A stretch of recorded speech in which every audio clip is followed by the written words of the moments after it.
Okay, this is a rattlesnake that Mookie, our cat, stopped, and I cut its head off with a shovel. And right here, right behind me over there on the driveway. And we saw a video on how to skin it, and then we're going to make a stew out of its meat. Just showing its length from the tip of its tail over to where its head used to be. Its back of its head is 2 foot 6 inches, so it's 2.5 feet. The head was really only about another inch, inch and a half.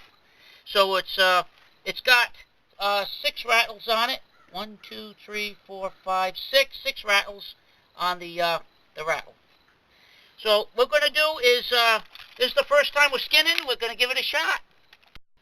Okay, we're going to be cutting the rattle off with brad scissors. These scissors are good for cutting chicken legs, and now they work very well on rattlers, also rattletails. Okay, I'm going to be just making sure that the top is just clean because that was left over. And now they say you're supposed to cut down the belly of it. So I'm going to be cutting down the belly of the snake, and we'll see what happens. And then it's supposed to peel off very easily. This seems to be it's going pretty easy.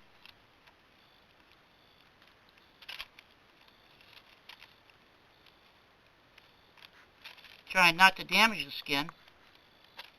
We're looking to save the skin as well as the meat. So far it's going pretty good. Trying to stay in the center of the white.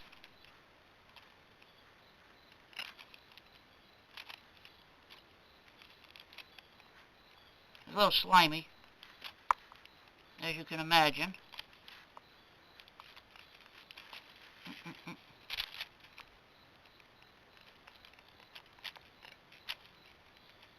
It looks like he has just eaten something. It looks like a mouse. But the mouse seems to be quite dead. Maybe that's why the snake was easy to kill. That is so gross. I didn't count on that. Well, actually, there's a couple of creatures in here. Oh my God! It must have been very sluggish. I might have changed my mind about eating this stew. Well, these creatures that it ate are dead. They're not moving around, and we'll see what they are. It looks like they've been 2. I would have to say they're partially eaten, but there's one of them. And oh God, that's really gross. Here's the other one. Here's the other one, a little bit bigger. They seem to be mice or rats. And now we're still going to be cutting them. Country living. Country living. Apparently he was pretty full. He had a good last dinner. He was hungry. He's hungry. He's getting them good size on him.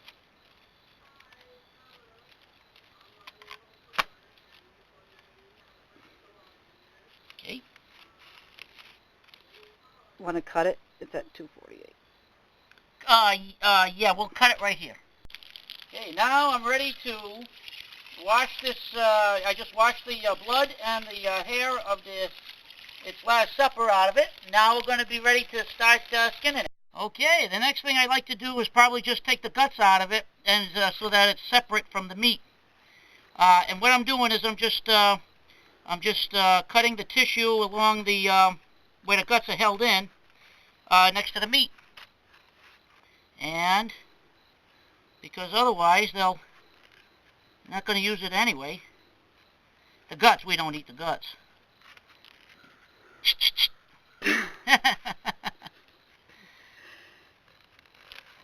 I'm just taking that out. The membrane is just a little sticky in there, but I think it'll be all right. And then this is not the meat. This is the stomach. So we're just getting this out now. the stomach meat. And there. Now we just discard this. We don't eat this. Okay, I'm starting at the neck, and I'm just trying to get a start on the skin coming off from the meat and the bones. So right now it's pretty tight, but we want to be able to just kind of go on a real easy motion, because otherwise the skin will rip. Not that thick. And then really it's simple, like we used to say, taking the jammies off. It's like taking the jammies off. And all you do is you just peel it back like this, and you just slowly take it right off. Unlike other animals where you have to cut the connection, this snake just comes right off very easily. As you can see, it's coming right off. And now I had cut this just a little bit on the bottom, and now I'm going to work it where the rattle had been and just pull it right off, because there was a cut on the bottom there, and you can see where there's a little bit of meat left where it just hung on there. I'm just going to cut that off now so that it's not connected to the skin that we're going to be saving. Okay? We're going to be bringing this into the house and put it in a crock pot and let it cook for about 2 hours so that the meat falls off of the bones, and then we'll make the stew out of it. But it's not that big, but there is some meat on here, and so we're just going to take that in the house in a little bit. Okay, now we're going to take care of the skin, and what I'm doing here is just pinning the skin with the slimy side up, or the belly side up, and I'm going to pin it instead of stapling it, because you don't want to damage the skin as much with this type of pins as you would with the other staples.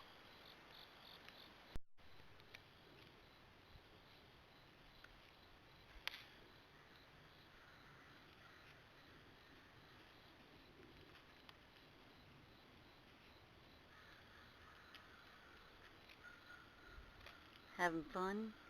Well, waste not, want not.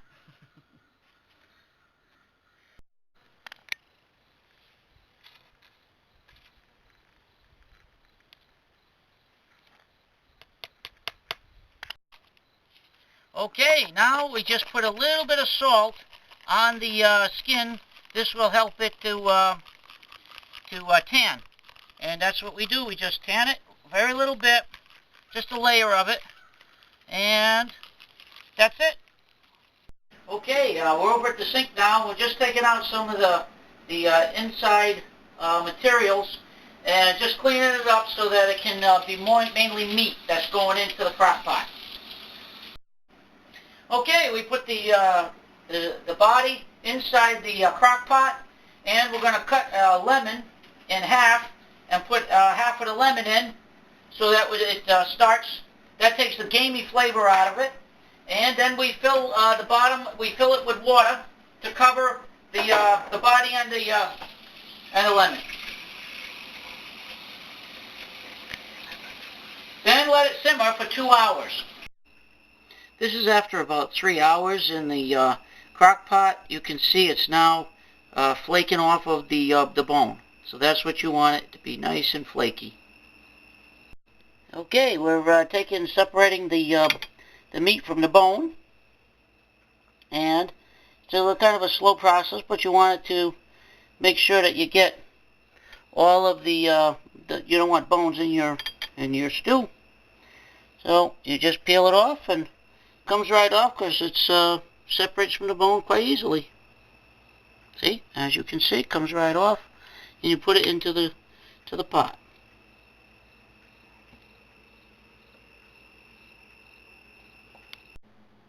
Hi, you're back again, and now we've kept this the snake inside the crock pot, and is cooled down with the lemon, and it comes out pretty stringy, of course, because they're long lengths. So what I did was I cut them into smaller pieces so that it's not just like spaghetti meat. Then I put it on high. Now I'm going to be adding things to the stew such as, this is a broth from pork shoulder that we've had in the past. We add the pork shoulder broth, and then there's some organic tomatoes that we got from our garden. We'll put those in. Because this is going to be a regular stew, we don't want it to be very too gamey. This could be a quarter head of cabbage, all cut up. And then we've got 4 large potatoes and 1 large onion. Those all go in.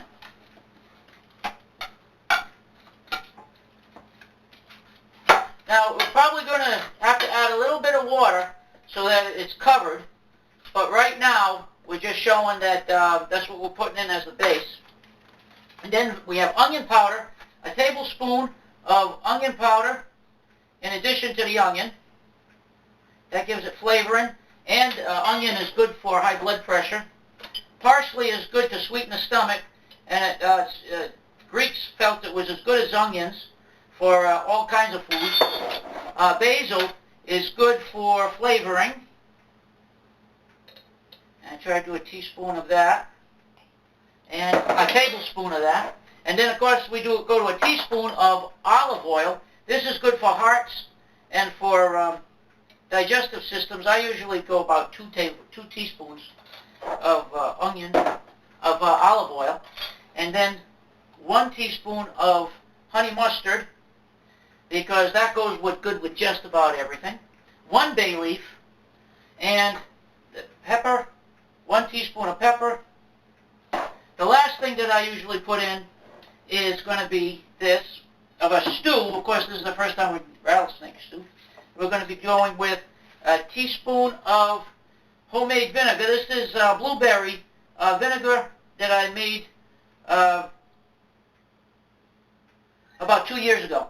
And it tastes very good, very healthy, and we're going to be making up another video of that on how to make homemade wine and vinegar and mead, and that'll be from good fruit wines. That's it for now.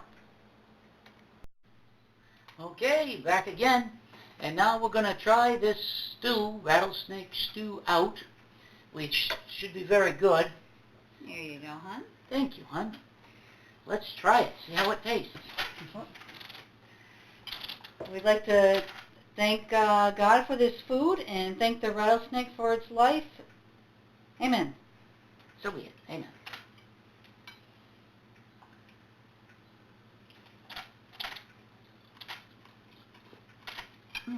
Tastes good.